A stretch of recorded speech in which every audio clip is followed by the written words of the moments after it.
The island of Aruba is a sun-drenched paradise, a jewel of the Caribbean with its pristine beaches, crystal-clear water, and a reputation for being a place of happiness and tranquility. But for one family, and for the entire world watching, Aruba became synonymous with a chilling and enduring mystery.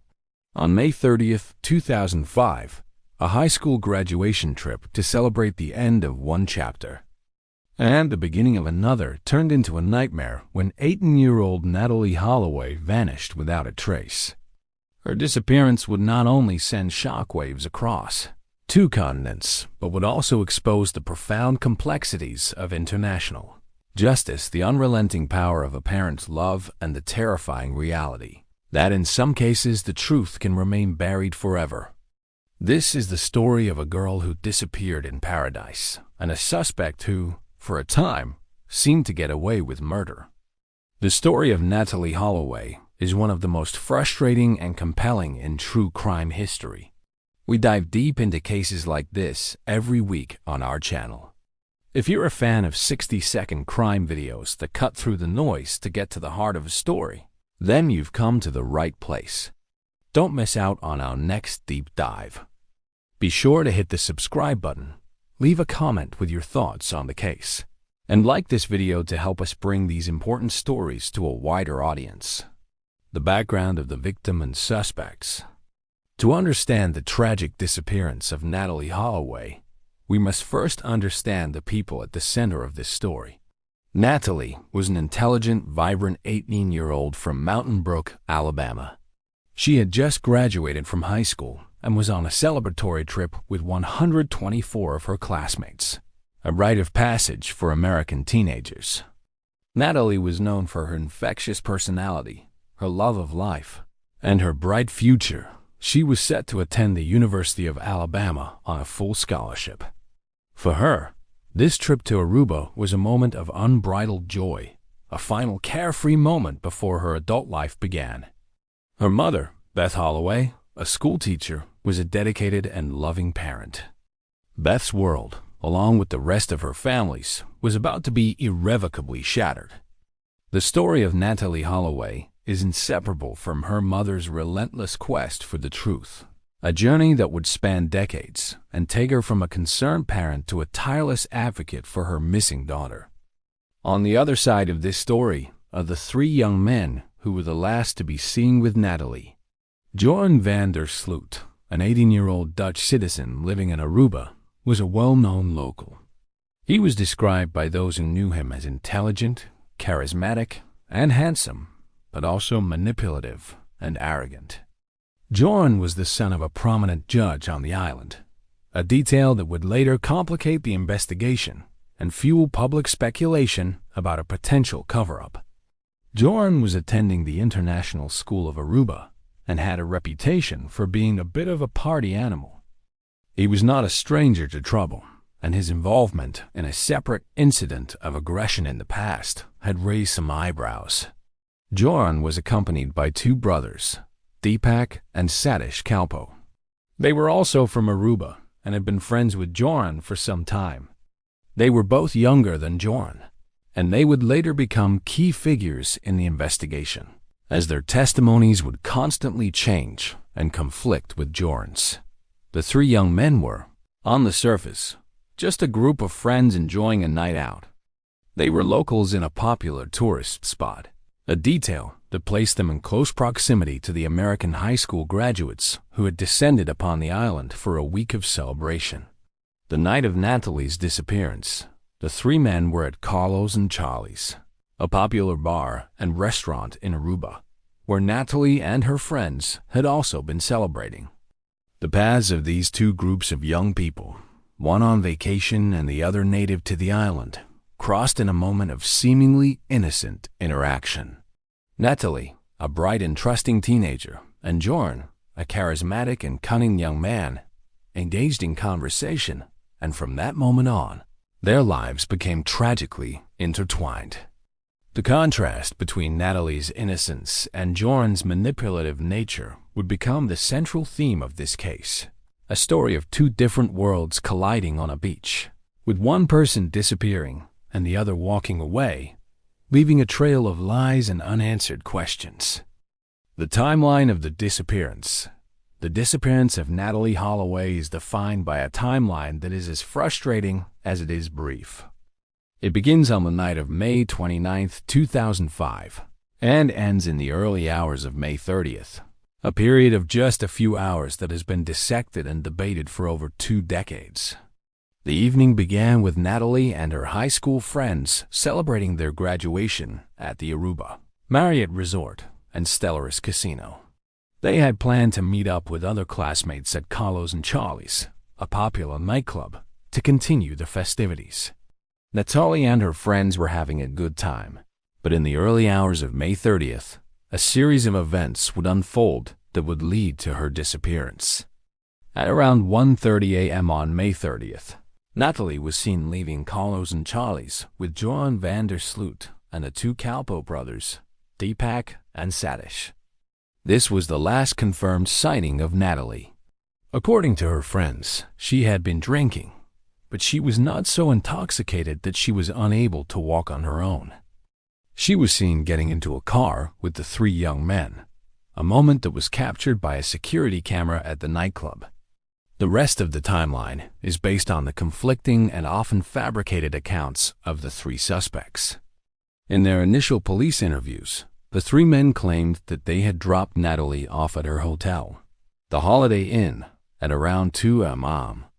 They claimed that she had thanked them for the ride and that they had left. However, this story was quickly called into question.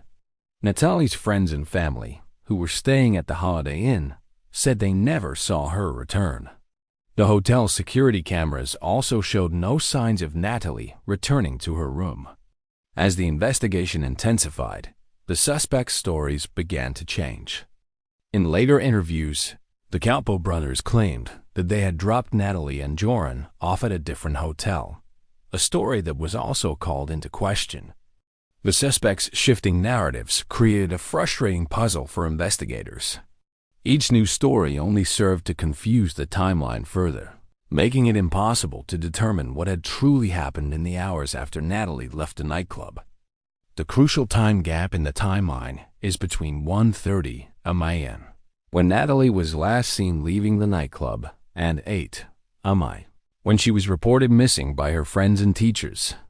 In those 6.5 hours, a young woman with a promising future vanished without a trace. Her disappearance was not a mystery of a person who disappeared from a remote location, but a person who disappeared from a populated area in the company of 3 other people. The fact that no one saw anything or heard anything in that time frame is a chilling detail that has haunted the case for over 2 decades. The timeline of Natalee Holloway's disappearance is a testament to the fact that even in a world of constant surveillance and communication, a person can vanish without a trace, leaving behind a trail of unanswered questions and a family in a perpetual state of grief. The initial investigation and shifting narratives. The initial investigation into the disappearance of Natalee Holloway was a chaotic and frustrating affair, a testament to the complexities of international law and the immense pressure placed on local police by a global media storm.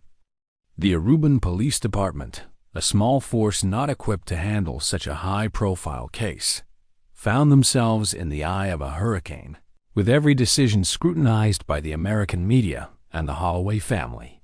The first major challenge for investigators was the lack of physical evidence. Natalee's belongings, including her purse and cell phone, were never found. The only evidence that existed was the contradictory and constantly shifting testimonies of the 3 suspects, Joran van der Sloot and the Kalpo brothers. In their initial interviews, the 3 men were calm and cooperative. They told a seemingly innocuous story of dropping Natalee off at her hotel. But as the police began to poke holes in their story, their narratives began to change. Joran, in particular, was a master of deception. He would give an account of events, and then, when confronted with a contradiction, he would calmly and coolly change his story, as if it were a minor detail. This was a pattern that would repeat itself for years, a psychological game of cat and mouse that left investigators reeling. The police were also faced with the challenge of a potential cover-up. The fact that Joran van der Sloot's father was a prominent judge on the island raised questions about whether Joran was receiving special treatment. The public and the media were quick to speculate that the Aruban authorities were not doing everything in their power to solve the case, and this suspicion created a deep sense of mistrust between the Holloway family and the Aruban police. The investigation was further complicated by the fact that the suspects were not being held in custody for a long period. In Aruba, the law requires that suspects be released after a certain number of days unless there is significant evidence to hold them. The lack of physical evidence meant that Joran and the Kalpoe brothers were repeatedly released, a fact that was deeply frustrating for the Holloway family and a public that was convinced of their guilt. The shifting narratives of the three suspects were the most damning evidence against them, even in the absence of a body or a confession. Joran van der Sloot, in a series of televised interviews, would change his story multiple times. He would claim that he had left Natalee on the beach, that he had sold her into sex slavery, and that he had buried her body in a concrete foundation. Each new claim was a new twist in the story, and each new claim was a new source of frustration for the police and the Holloway family. The initial investigation into the disappearance of Natalee Holloway was a perfect storm of a flawed investigation, a manipulative suspect, and a media frenzy that turned a missing persons case into a global sensation.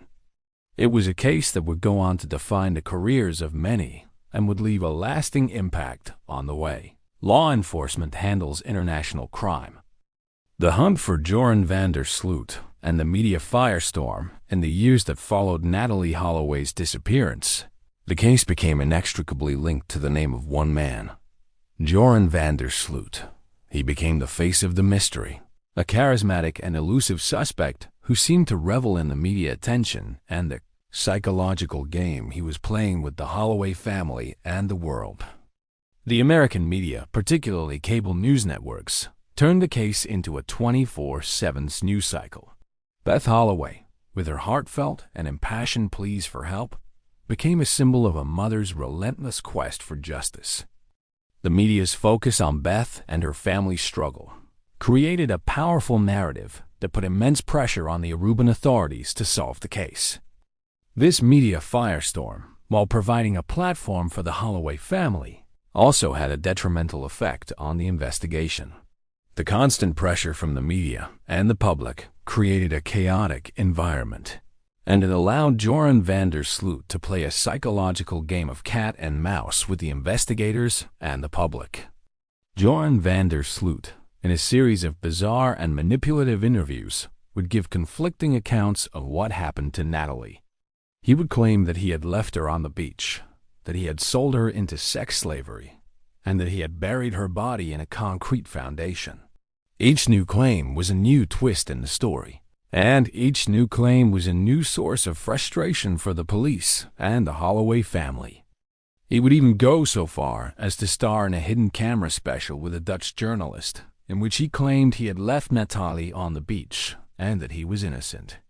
The footage was a chilling glimpse into the mind of a manipulative and deceptive individual who seemed to enjoy the attention.